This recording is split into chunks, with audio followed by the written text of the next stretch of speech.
Halo, Assalamualaikum warahmatullahi wabarakatuh. Saya kurang tahu ini telepon ada video call. Saya paling anti orang video call tiba-tiba telepon saya. Saya akan mengangkatnya.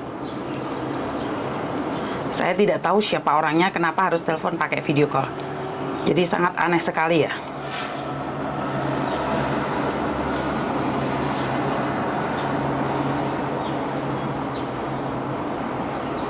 Saya tidak tahu siapa dia, kenapa harus menelpon saya pakai video call dari Indonesia.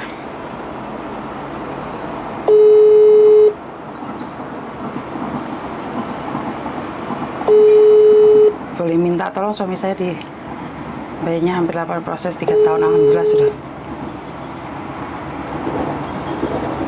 Suami pingin pindah kerja di Makau, kira-kira bisa mbak? Maksudnya bagaimana ini?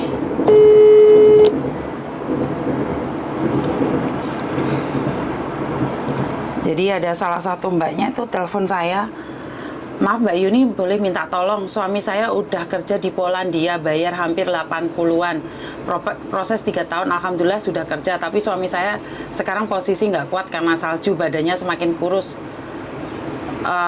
tinggal 68, selama 5 bulan suami pingin kerja di Makau, kira-kira bisa nggak Mbak bantu suami saya? Dan saya ada di Hong Kong baru 7 bulan, Mbak Yuni bisa kasih tahu caranya nggak? Maaf, saya tidak menyalurkan tenaga kerja laki-laki.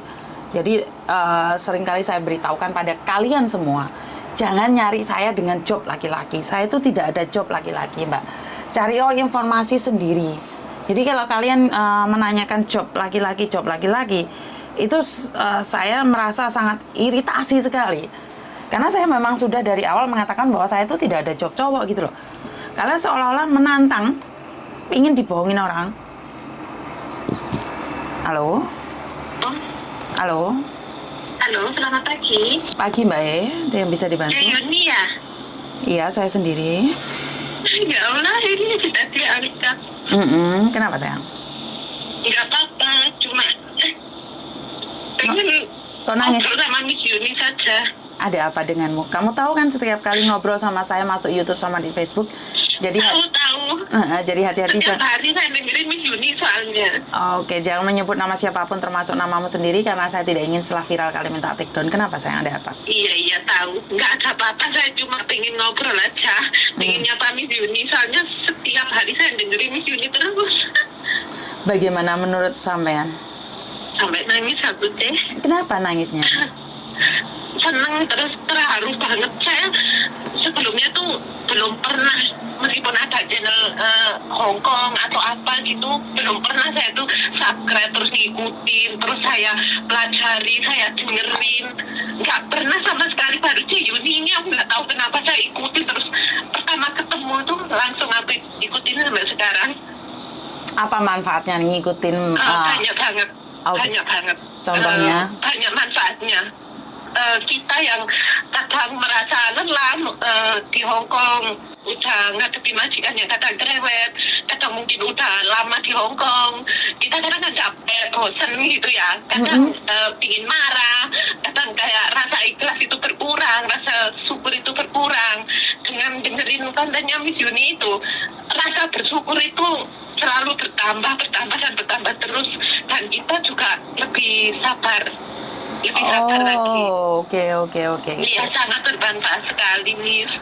Oke. Jadi dengan Angkat bisa diangkat. Aku bilang udah lama mau telepon, tapi paling Miss Yuni sibuk, soalnya kan banyak anak-anak baru atau kadang mbak-mbak yang bermasalah itu kan nyari Miss Yuni daripada aku ganggu mbak-mbak yang lain yang lebih penting gitu. Karena aku alhamdulillah nggak punya masalah, cuma pengen ngobrol aja sama Miss Yuni. sebenarnya nelpon saya itu jodoh-jodohan ya, kadang-kadang. Berarti saya jodoh sih. Betul, karena ada yang sudah telepon saya sampai 10 kali, 50 kali, saya nggak ada waktu ngangkatnya, mungkin karena waktunya yang salah atau memang waktu ada telepon lain masuk. Betul, jadi kenapa saya pertama kali loh ini, aku udah lama, aku tuh udah mau telepon gitu kan, tapi enggak lah, mungkin masih banyak mbak-mbak lain di sana yang lebih membutuhkan gitu, aku ngalah dulu lah gitu. Nggak tahu hari ini aku nenek lagi keluar, aku telepon Miss Yuni coba gitu, coba diangkat, langsung diangkat ya? Iya, saya cuma sekarang itu agak prihatin sama generasi sekarang itu aja yang punya niat, maksudnya masuk PT, mau datang ke Hong Kong, tapi kenapa kok kebanyakan sekarang baru 2 bulan, 1 bulan itu udah mengeluh banget, udah nggak kuat, nggak bisa gitu. Kenapa mereka itu kok lemah banget gitu loh? Sebenarnya zaman senior, bisa dikatakan senior, udah 12 tahun saya di sini. Oke, ya satu hal yang saya ingin sampaikan, karena generasi sekarang adalah generasi stroberi, di mana generasi stroberi itu beda dengan generasi kita. Generasi stroberi itu kelihatannya wah di depan, tapi sebenarnya dipencet aja udah benyek. Jadi mereka kena masalah sedikit aja mereka udah lemah. Karena itu di sini saya cuma bisa memberikan masukan moral, Ibu. Sebenarnya kan mereka sudah uripnya biasa nyaman kan, Bu? Bener nggak? Jadi kalau mereka tiba-tiba sengsara kan kaget merekanya. Tapi kalau mereka dari keluarga yang memang benar-benar butuh uang, ya mereka bertahan nih, Bu. Iya. Yang kasihan lagi kan baru kerja 1 minggu, 2 minggu pulang, orang tuanya harus nebus 35 juta, 30 juta. 30 juta itu bukan uang sedikit. Makanya jadi sedih kan, Bu? Bener nggak? Iya. Saya sedih banget lihatnya, karena saya ingat dulu 12 tahun yang lalu awal di sini hampir 2 tahun itu saya itu setiap hari nangis, apalagi kalau pas libur minggu mau pulang jam 7 lihat rumah lampu nyala, nangis duluan, kayak nggak mau masuk, kayak nggak mau. Tapi alhamdulillah saya bisa melalui itu 2 tahun itu awal penyesuaian di Hong Kong. Dan dulu itu saya masih underpay dulu, J. Iya. Tapi dulu itu saya kasuskan. Kenapa? Kasuskan. Kenapa kau dikasuskan? Dulu kan bisa itu kan, kalau kita punya bukti-buktinya kan, kita punya rekaman, kita apa gitu. Saya itu kan nggak terima, meskipun saya dulu nggak bisa ngomong, kerja juga masih nggak bisa gitu ya. Tapi hati saya tuh kayak marah banget. Kenapa saya kok di underpay gitu? Saya tuh punya tekad, saya harus mengambil hak saya. Terus saya tuh mencari info, belajar gitu sama mbak-mbak senior di sini, belajar gimana caranya. Terus saya tuh ketemu salah satu orang lah gitu ya, orang Cina Indo juga. Terus dia itu juga kayak agent lah, tapi bukan agent besar. Terus saya minta tolong sama orang itu, terus dibantuin ya kayak Miss Yuni lah gitulah. Mungkin kalau zaman sekarang, cuma dulu kan nggak mungkin punya channel YouTube atau apa gitu ya, cuma personal gitu aja. Terus saya dibantuin dibantuin ngelebor itu, berhasil itu saya dulu itu berhasil membuka dia, maunya itu mau sampai ke pengadilan gitu ya, sampai sidang. Tapi waktu mediasi itu majikan saya itu udah ketakutan, karena saya dibantu sama mbak lantai sebelah gitu ya. Dikasih pinjem HP, terus direkam ngobrol. Aku tanya, kenapa Dadai, kenapa kamu kok ngasih gaji aku segini, padahal totalnya kan segini, harusnya segini. Tadi kan jelas itu suaranya. Waktu kita mediasi itu langsung denger kan suara dia ngobrol sama aku. Dia langsung ketakutan, langsung total berapa selama 2 tahun, kayak gajiku yang itu yang separuh itu harus dikembalikan ke saya. Jatuh bangun saya selama 12 tahun di sini tuh. Pernah ditipu teman, pernah, tapi alhamdulillah nggak banyak. Terus dulu juga saya mungkin masih awal-awal dari kampung ke sini, jadi kaget gitu ya, pegang uang banyak, kayak star syndrome gitu sih, maksudnya pengen ini pengen itu, makan enak, karaoke uang habis ludes deh. Nggak dapat apa-apa, maksudnya itu bayangkan selama 4 tahun mau bangun rumah aja nggak bisa. Alhamdulillah setelah saya menginjak ke 5 tahun itu saya pulang kan, terus saya tuh jadi kok di rumah gini amat yo, maksudnya ternyata kehidupan itu sangat sulit, mencari uang itu sangat sulit. Akhirnya saya sendiri itu aku harus bisa gitu. Terus pelan-pelan saya bisa merubah saya sendiri. Terus saya nggak banyak libur, nggak banyak berteman sama yang kurang baik gitulah maksudnya. Iya, terus ini sekarang maunya kan aku yang di majikan pertama itu cuma 2 tahun aja, Jess. Kan aku kasusin kan, otomatis kan aku kabur juga kan waktu itu. Tapi kan aku sudah belajar dulu sebelum kabur, berapa hari sebelum finish, itu bisa keluar, tapi aku harus telepon kan, aku nggak kembali, aku pergi gitu kan. Jadi kan nggak bisa nggak bisa dilaporkan polisi karena aku pamit kan gitu. Terus sekarang ini, alhamdulillah ini majikan kedua saya ini baik banget, super baik. Oke. Super baik. Artinya adalah Makanya saya semua butuh mau perjuangan. pulang. Iya. Semuanya butuh perjuangan. Iya, butuh perjuangan banget. Makanya saya ada pesan buat junior-junior yang sekarang yang punya keinginan ke Hong Kong. Ayo semangat. Maksudnya itu harus dikuatkan, harus yakin apa tujuan utama.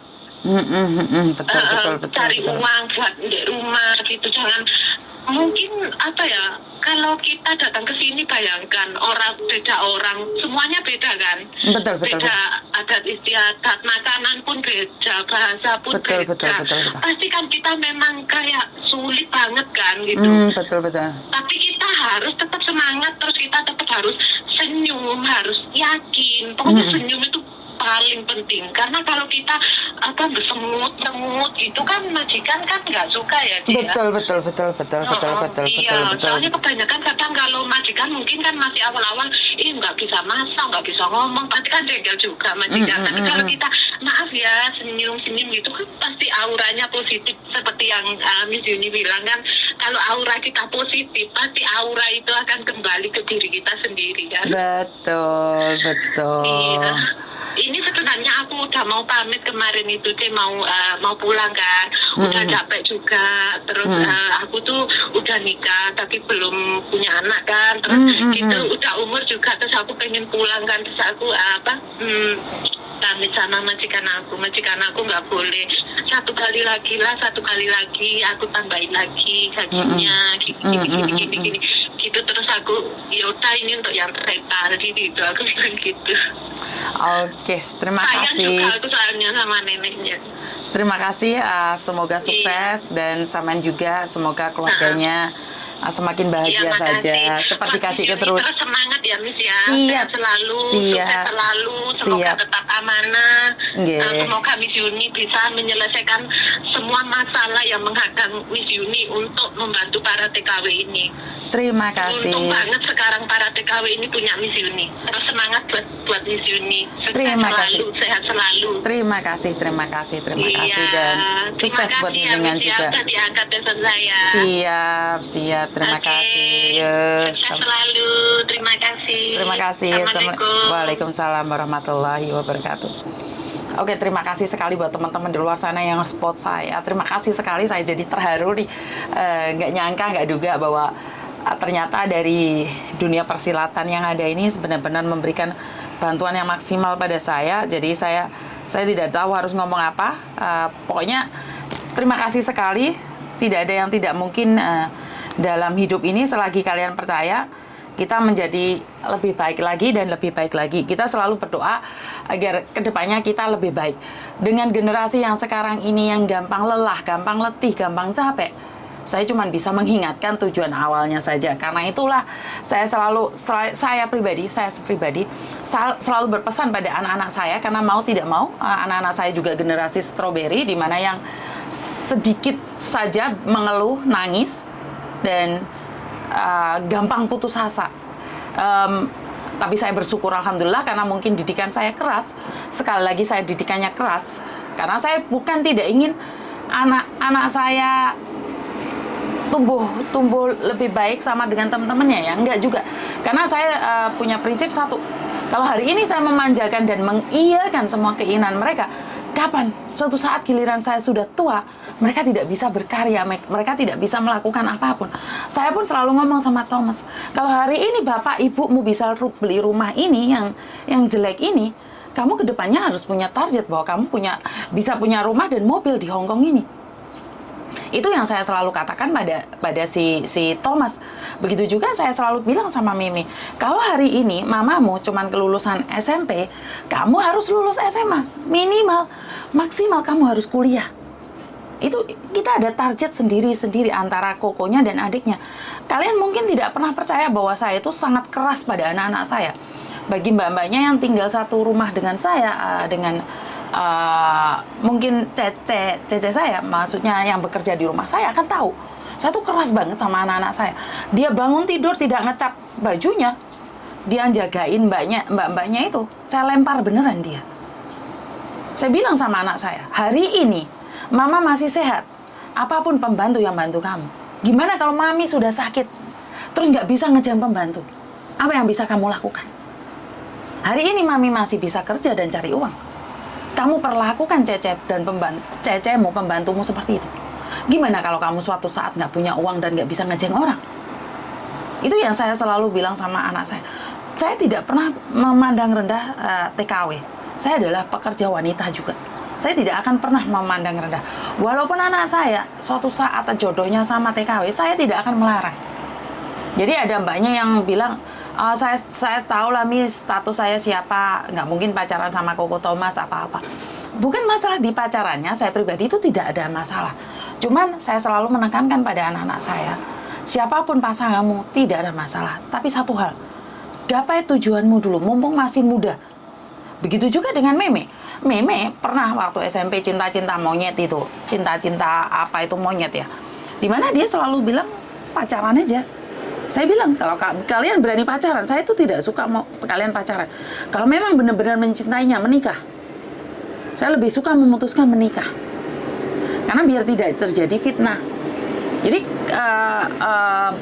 bahkan Mbak Lastri, Ayo, terus Mbak satunya yang tinggal sama saya itu, anak saya itu bangun pagi ngecap kamarnya, lari olahraga. Kalau enggak, dia bilang, mamiku ini sudah dibersihin belum Mbak? Ntar takutnya aku dimarahin sama mamiku. Jadi kalian jangan kira bahwa saya itu nggak keras sama anak-anak saya. Saya benar-benar mendidik dia keras. Karena saya selalu punya prinsip sama anak-anak saya. Kalau saya hari ini sehat, itu cuma titipan punya Tuhan.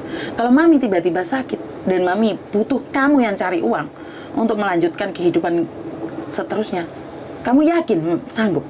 Buat makan kamu sendiri aja nggak bisa. Gajimu berapa?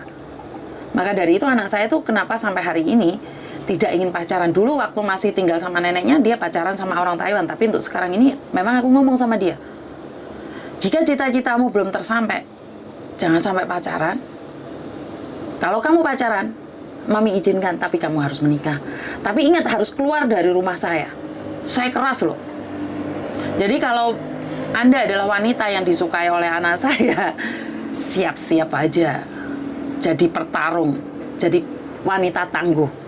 Karena saya tidak akan memberi apapun pada anak-anak saya, karena saya tidak punya apa-apa.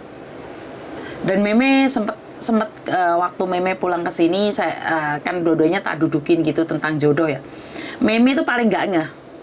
Meme paling nggak suka. Kokonya cuma diem. Hai. Saya selalu tanya sama mereka, mami hou go you kawa, mai. Itu anak saya selalu ngomong saya gitu. Jadi bukan karena saya melarang kamu menikah, tidak.